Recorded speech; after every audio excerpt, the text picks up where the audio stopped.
Hi guys, today Jack joins me again to work on Zephyria RPG. Hi Jack. Hello again. And today we'll be doing some refactoring, a bit of pair programming, that kind of stuff. So last time we did this thing which ended up looking like this character selection screen. These are supposed to be different classes, character classes. Like we've got, well, for basic type, we've got mage, warrior, and rogue. And this will be used at the beginning of the game where the player is able to choose their class, I suppose. Yeah, we'll go with that. So the very first thing to do when refactoring is look at the call site. Because we want some information here, right? We want the class that was chosen. So what are your thoughts on this? How are we planning to get this? I mean, the first thing that I was kind of thinking was obviously you hard-coded a lot of it's mainly just trying to take away the bits that the repetition. Yeah. Really. So I was kind of thinking, where are you defining the different types of class that you can be? Is there like an enumeration? There's somewhere here. So character class. So I'll edit some text here, and this is the text that I want in those cards. So these are all possible character classes. Okay, so are they all going to be a part of the wheel, or not all of them, but only some of them. So the base one, the warrior, scout, and mage will be the base classes. So I think we need to pass those classes in because we want this to be as generic as possible, which means we need this thing to take, well, obviously the first one, which is the first character class, which is the one that's in the middle. Yeah. And then the ones that are in different locations, these are going to be passed in as a variable number of arguments, I think. So classes. In which case we can then, here at the call site, we can pass those things in. So at the start, I want warrior. Just import this. Scout and mage. And it's already generic because we can pass other things in if we wanted to. Yeah, that's what I want to try and get it to. But then we also want the result back somehow. Like we want to say, add a callback when this thing is, when one of those things is selected, give me a callback. Yeah, because we still have that. Is the issue of if you can click on it and then it will just rotate again in the same way, won't it? Yeah, well, that'll have to be fixed as well. But once we've selected, I've added a button here somewhere, button select, but it doesn't do anything. So there needs to be a way keeping track which one is being selected. Yes. So selected. I don't know what the type is because I don't think we've created. Well, we do. Toggle switch. Yeah, we'll deal with that later. Didn't we create a card class here somewhere? Yeah, there we go. I think this is the thing.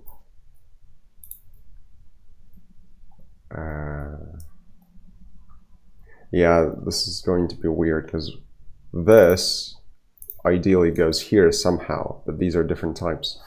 So we need to create something that holds this type. Right. Are you talking about some sort of collection? Maybe, I don't know. Or some kind of character class view type stuff. We also want some kind of a callback. on selected, and Sure. it's a callback that takes in character class and then does something with it. So if we do something like that, so this is the type, and by default it does nothing. Yeah, it's happy with it. Cool. In which case I can do this. This is what I want to do.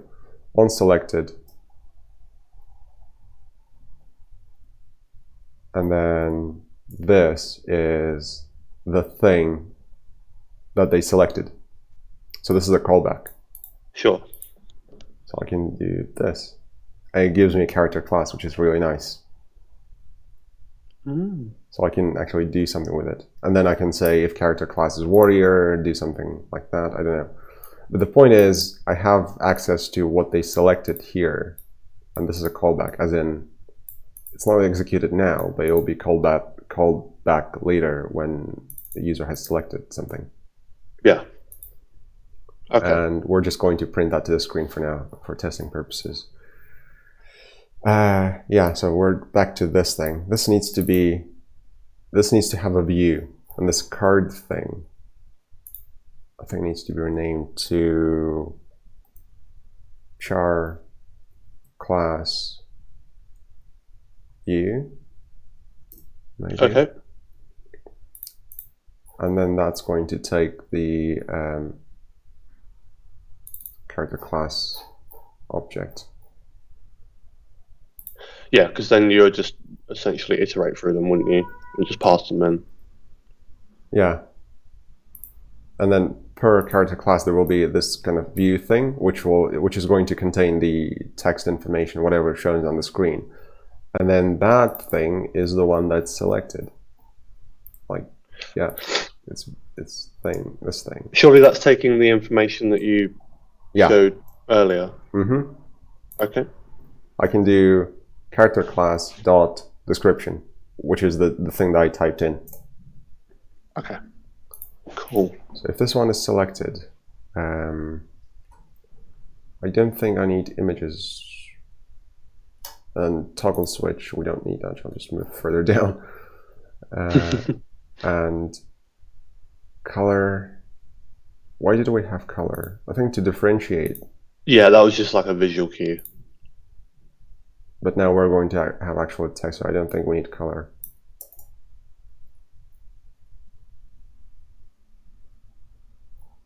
So do you want to sort out the rendering of the text in that first?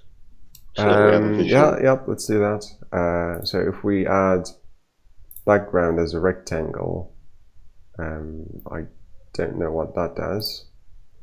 So let's go background. Oh, I think that is supposed to be like the frame. Let's call it frame, because TBG doesn't make any sense. In that frame, there's going to be some text. Mm-hmm. And the fill color of the frame, I don't know. Let's go with... Would that be based on the... Or do you want them all uniform, or would it be based on... I think all uniform, I guess. I don't know. This is kind of sort of design type thing rather than... I guess we'll make it uniform for now, and then we'll see how it looks. Depends whether you want all your information centralized or not. You know, whether you want to associate the color with the description and the stats. Yeah, I guess no. I want them kind of uniform. At least I envisage them to be uniform, but I don't actually know. So this is type and description. So we've got our description text object, which we can just put here. And JavaFX nicely provides stuff like wrapping width. So I can set this to frame width, so it doesn't overflow. Right, got you. And this is the stack that goes into. Is that 15 just padding? Kind of, yeah. Right. You can set padding separately, but 15 will do, I guess. For now, I just want to make this compile and run, because there's just so much stuff that doesn't work now. Sure. Char class. Oh yeah, we had a bunch of hard-coded things in here. So I think we need to fix those before we can compile. Right, let's separate this out. So this is, for now, I'm just going to add something like circle begin and circle end, and then we'll deal with that later, I guess. Because this needs to go. This will be a function or something like that. Okay.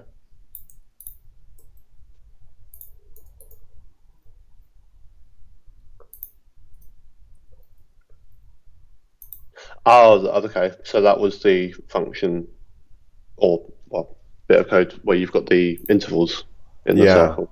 Yeah. So that wasn't there last time. And then I want, yeah, all of that needs to be now refactored. So we now know how many things we're getting. The first one, which is always going to be there, and then 0 to some value classes. So classes can actually be empty. So num items is 1, because we always have the first one, plus this, right? Mm-hmm. In which case... That makes sense. What was the 120? Is that the interval? That was because there was 3 cards. Yeah, and that so was it's just 360 divided by number of items. But you also need to, I think it was add 90 to it. Yeah, we had the 90 in here. Yeah. And then for, I guess 4, in 0 to number of items, or until number of items, we need to add number of cards. So the first one gets added.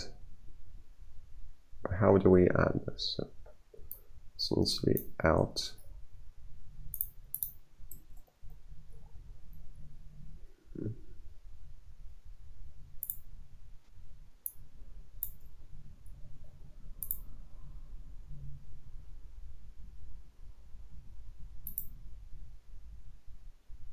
Classes first. I think the first one needs to be created separately still. Yeah, kind of like a base state. First view. Actually, do we already have first view? Yeah, first view would have been created here. It's the selected one, so we'll just first view selected. And then how do we add? We just add to the circle root thing. So the circle has been generated here and was added here. That's fine. For other ones, that's how we create those. So now is that that I in 0 until, because obviously I'm not too good with Kotlin. So do you still need to use it like an indice in an array? Is that how you're accessing? Yeah, that's what I'm thinking at the moment. Right, okay. So do you need to change that to 1 now? Yes, that's correct. So we need to go from 1 because we've added first view. We've added the first view to the root. So this is what makes it visible on the screen. It adds it to the root node. What is that for loop going to do if there aren't any extra cards? Oh, that's a good point. Let's get rid of the for loop and just use the classes as the iterating driver. Because if there's nothing, it won't run, which is much nicer. There we go. Cool. Yeah, it simplifies our checking, and we can even have indices if we needed them. But for now, for each class, I'm just going to call it a type. So we need a view. Okay, view done. We need to, I'm just trying to figure out which bits are repeated. Okay. So mouse click, I'm just going to move over here somewhere. Well, the hard-coded sections, you can Yeah, third these point, ones. second point, These ones. any of the numbers. The where you've got 100. So for the rotation of it, Yep. trying to think about how we can increment this. Oh, I suppose that will be a problem. How can you keep track of the current rotation of the card during that for each loop? I guess the index is going to help us then. Is there an index in there? We can get one. Ah. Yeah, Kotlin is really nice. You're like, how am I going to get this? And then Kotlin is like, well, here's a function for it. Right, okay. That's simple enough. Okay, well, in that case, then we can. Well, I suppose what we've got to do is start from the first rotation. Have you set the rotation for the first card? The base state? I don't think so. But, so what, I feel like it's 0 anyway, isn't it? No, it's 90. But it's locally. Oh, it's, no, yeah, sorry. Yeah, locally it's 0 degrees. It's positioned at 90 degrees, but because we already know the position, we can immediately get the first point from here, I think. So, yeah, so we do need the first point separately.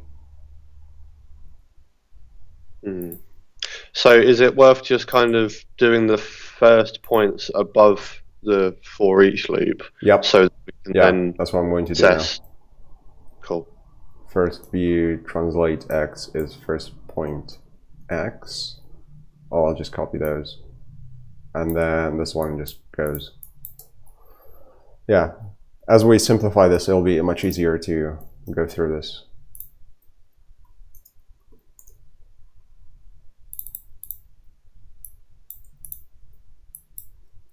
Okay, yeah. So we need to remove any hard codes. Yep, so that's done now. For these ones, which are others, translate x is... How did we get to translate the second point? We use the center and we add it. So this is our point, basically, for this thing. Not second point, just point. That point is calculated by getting the center. That's all fine. Adding a vector from angle, starting okay, from so 90 we need to replace degrees. 120. And then plus the interval. There we go. Which we calculate here, yeah. But the interval needs to be times the index. Yes. Right. That's a good point. Or is it, does the index start at 0? Or does it start at 1 in this context? No, it will start at 0. Right, okay, so, then... Oh yeah, you're right. So it's index plus 1. Yeah. Yeah, so it's 1 interval plus 90 degrees. Yeah, that seems about right. Because we don't do... 90s are actually, we could have done 0 here as well if we put this here in this thing in here. So there's potentially, I don't know, but potentially we could move this into the loop. Maybe after, because that's our progress chart, really. Yeah, because refactorings need to be done incrementally. You don't want to refactor the entire thing in one go, because otherwise it might be difficult. For example, currently I can't compile, which is not ideal, because I'm kind of working just off the mental model. But with paired programming, it's easier, because you can spot things that I won't.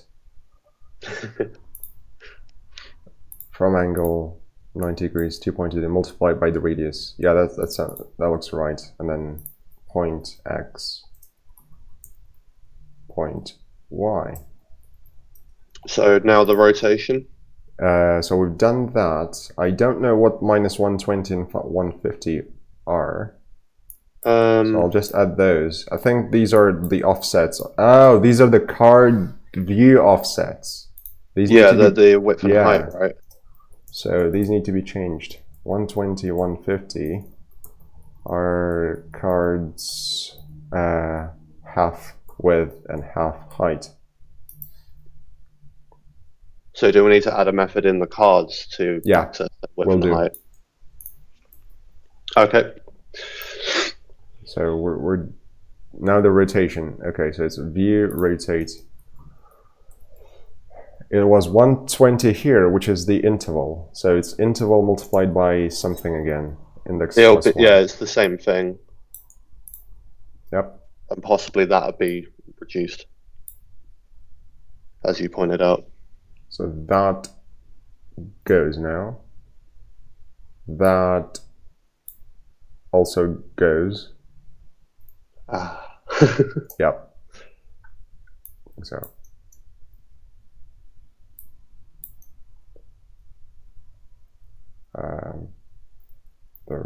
So do you want to try and get it to a state where we can compile with the base case? I really want to see what's happening now.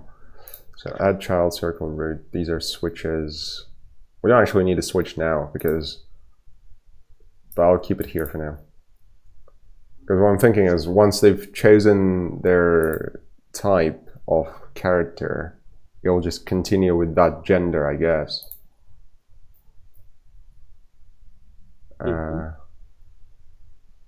So what's the problem? Background width, background height. Okay, so I'll need to move these over here. Cool, we can compile now. Hey. What's it going to scream at us?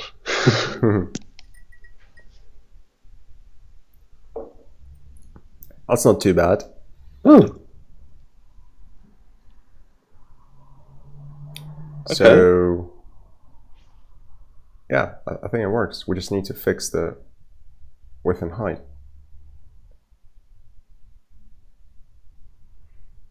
Okay.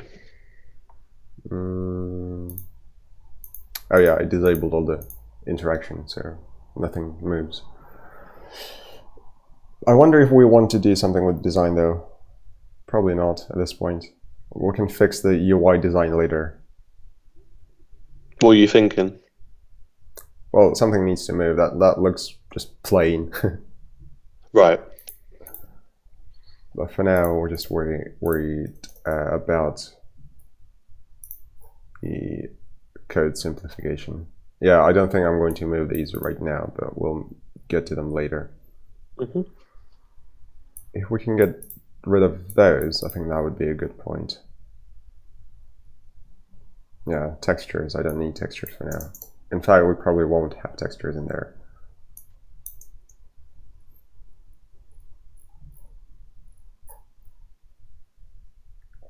So we got a frame, we got some text. So this is the width and the height of the thing, right? This is the thing that controls it. Which means if we have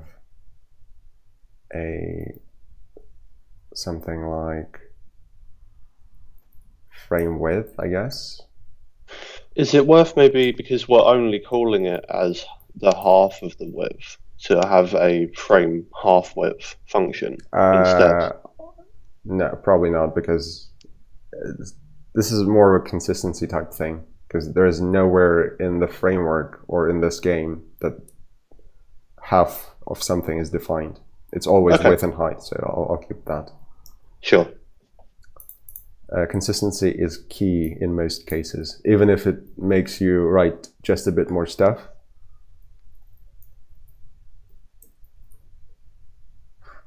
Oh, no, it's not half, it's the full one. The half will go later when we actually get to use these things. So that's frame width and height. So now we need a way of returning it, or it's already available. Oh, really? Oh, yeah. Okay.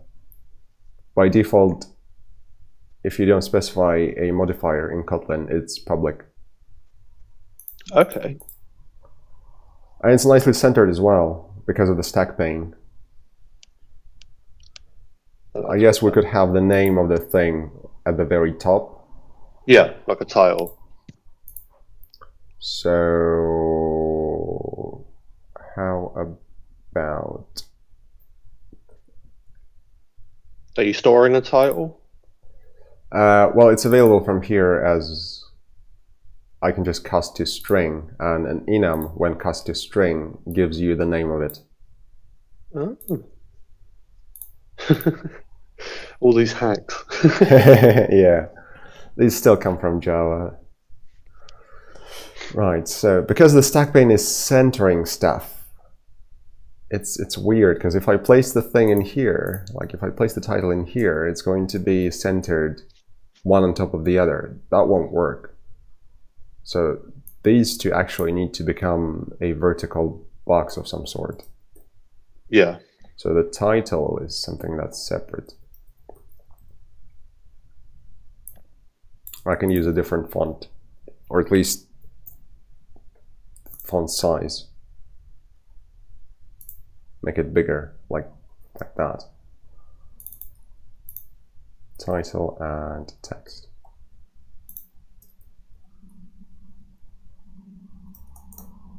Oh, it's not type description, it's just type to string. Let's try that. The vertical box should be centered.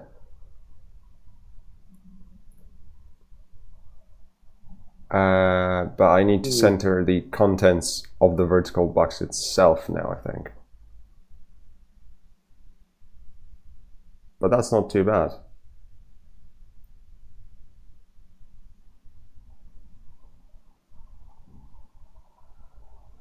Right. Okay. So how do you... I'm kind of just watching at this point. That's all right. Alignment. Position center. Let's try that.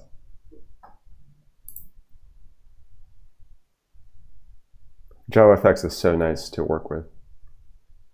Like even without the engine, without the FXGL stuff on top of it, just plain JavaFX is nice. I mean, it just looks so simple. Yeah. I'm I kind mean, of just compare it looking at to the any syntax. kind of C++ frameworks, yeah.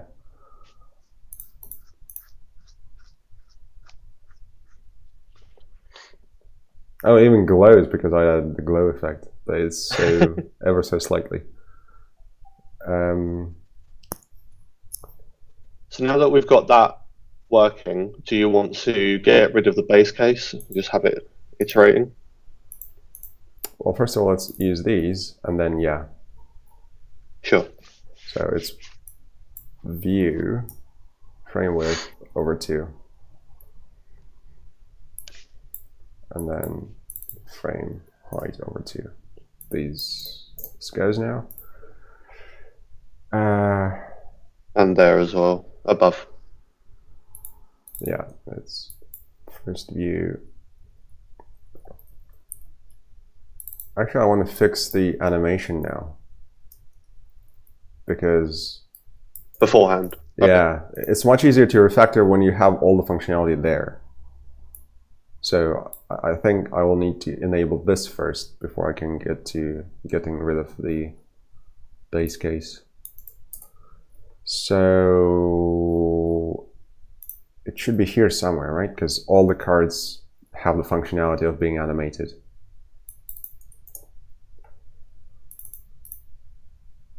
All right. So circle root, circle on card. Yeah, these things are not accessible per se. Well, in here they're not accessible. They're up there. So this is something needs to be passed in, and we also need to find a way to have the selected thing. Right, well, I can do the button now super easily because it's just button select, set on action, whatever the thing is selected, select unselected run, or is it invoke? Where is it? Invoke. View, or no, selected, and then its type, which means we need to just promote this to a variable, in which case it's selected and type. So this is done now. And is that what you're passing to the print? Oh, yeah. Yeah. yeah, when the user selects this by pressing this button, then we're going to call this callback on selected, and then we're going to pass the type of the view that is selected.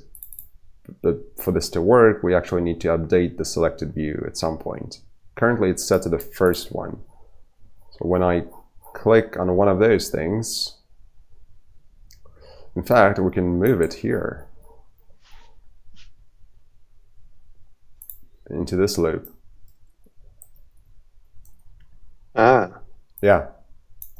And then when the base case also goes in here, it'll just work really nicely. And in here, we do have access to all the things that we need. Because we need to rotate the circle root. We need to rotate not from 0. This is not correct.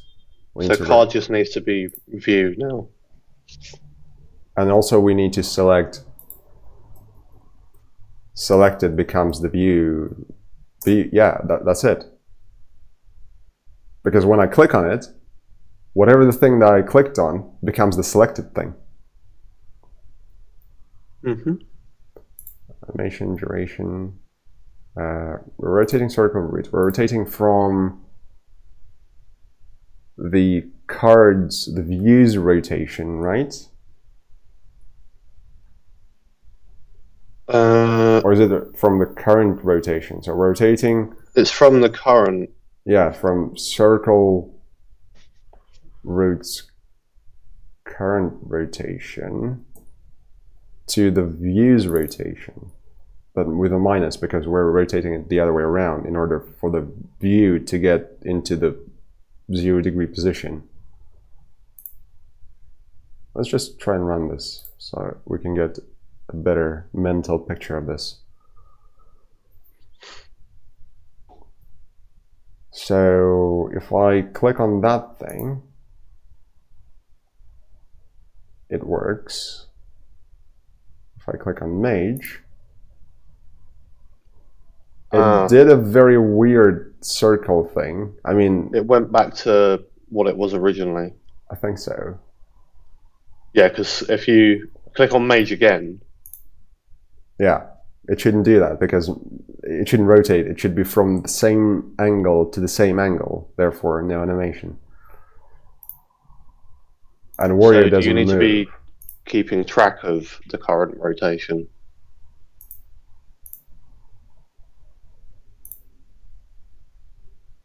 That should be getting circular rotation, but I guess it animates it differently because of this thing.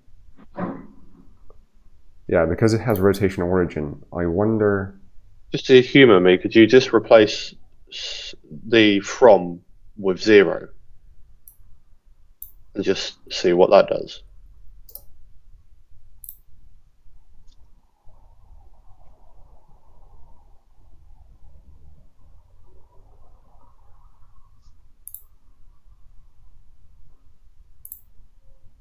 So the Warrior doesn't rotate still. Scout does the thing again, and then Mage does its own thing.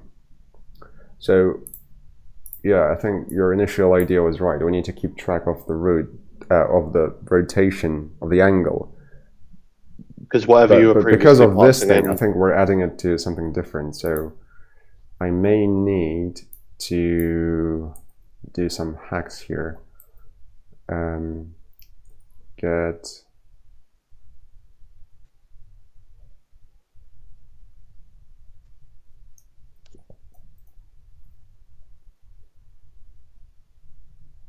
right. So if circle root has any transforms, is not empty, then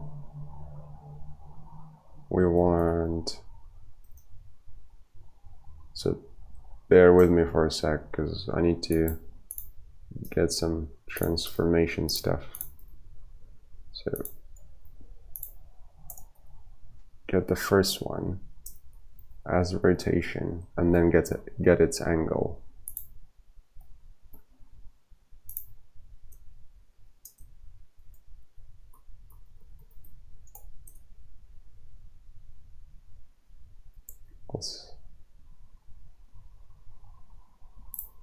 Let's see if that works.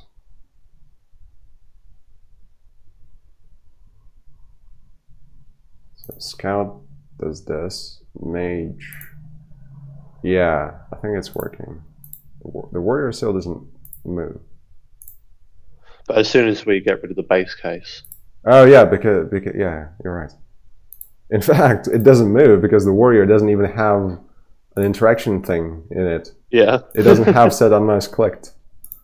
So we're just checking scout and mage. So if I click on scout, it doesn't move anymore because it's there.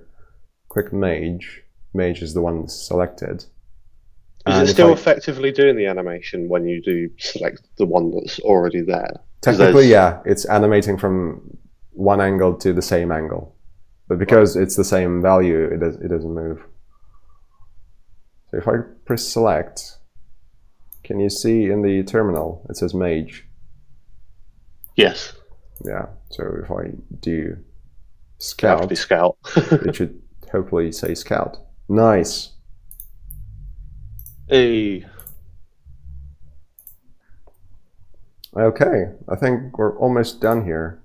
Last thing to add is get rid of the base case.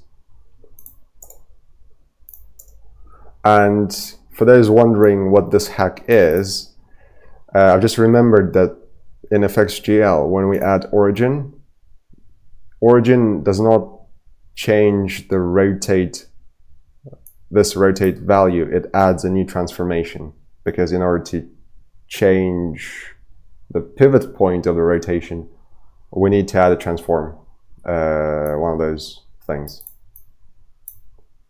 Because otherwise, we can't change the pivot point, and therefore the rotation would be around just a specific point. I think it's 0, 0 or something, which is why there's a basically a hack there.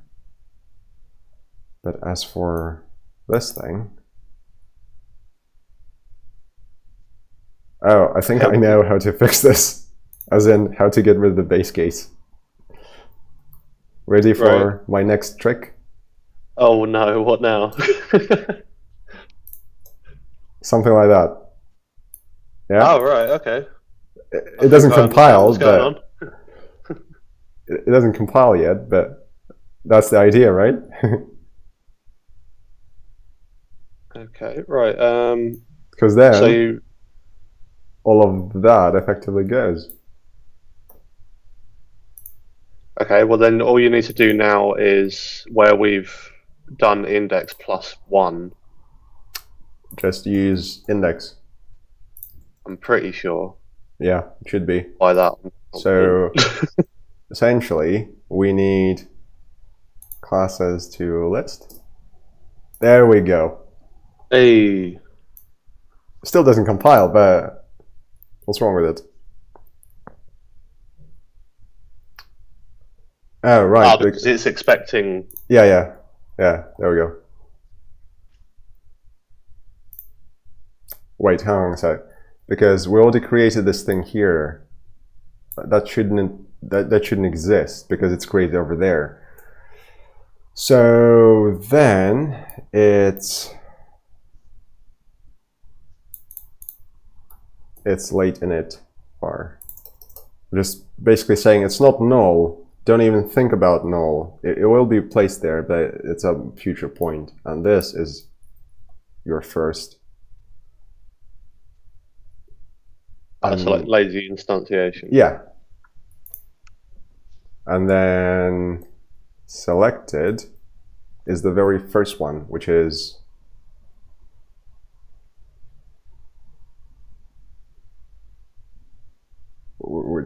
how do I get the first one now from here?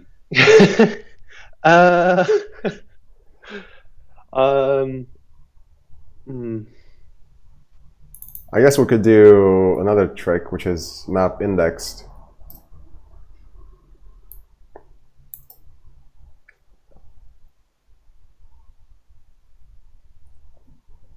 And then the result is views. So instead of doing for each, we return the view as part of the mapping process. Are you familiar with functional mapping?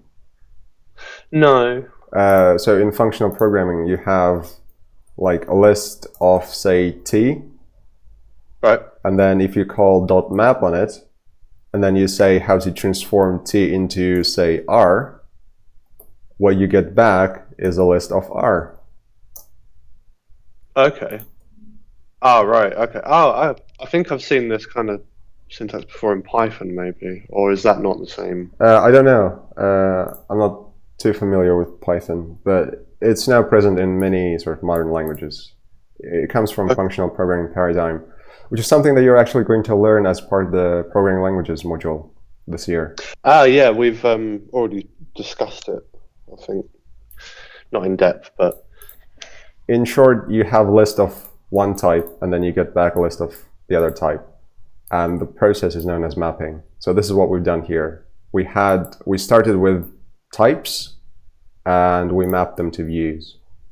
And because I know that the first we are adding last, as in these are the things, and then I've added this thing as the last one, I should be able to just say views, get me the last item. And all done, I think. Okay, how's that going to affect the positioning? What was the first one again? The first one was warrior? warrior.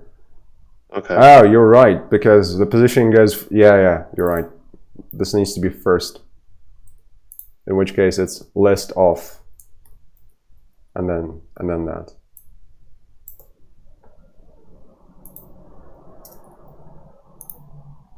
Because I think I understand a lot of the concepts. That's of what's good. going on here. It's obviously just the syntax. Yeah, well, concepts are language agnostic, which is great. Yeah, so the first one should come first, and then we add the classes later. Let's try that. So the index should now be 0, and then everything should ideally just fall into place.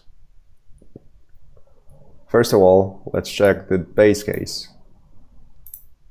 Select warrior. Nice. Scout. The animation is super slow for some reason.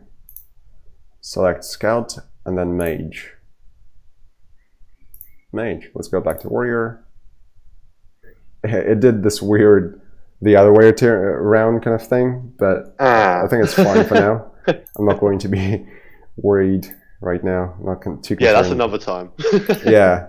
Mage, scout, warrior, scout, warrior, mage. Yeah, I think that works. And let's do that. Let's get rid of that. Oh, that's super nice. Much cleaner. Yep. That could be also moved to separate, yeah, because these are separate bits of the initialization. Like this circle stuff is on its own, so we can move things around here. Oh, that's pretty cool, because it's saying late initialization is not needed, because technically this is all done in the constructor. Ah. So yeah, by the time the constructor finishes, it's initialized, so we don't need that. It's pretty cool. Just get rid of all the unused imports, and we're good. Hey. Okay, so this is refactoring done for this video. Thank you very much for your help with refactoring. And thank you, the audience, for watching. And I'll see you guys in the next video. Bye.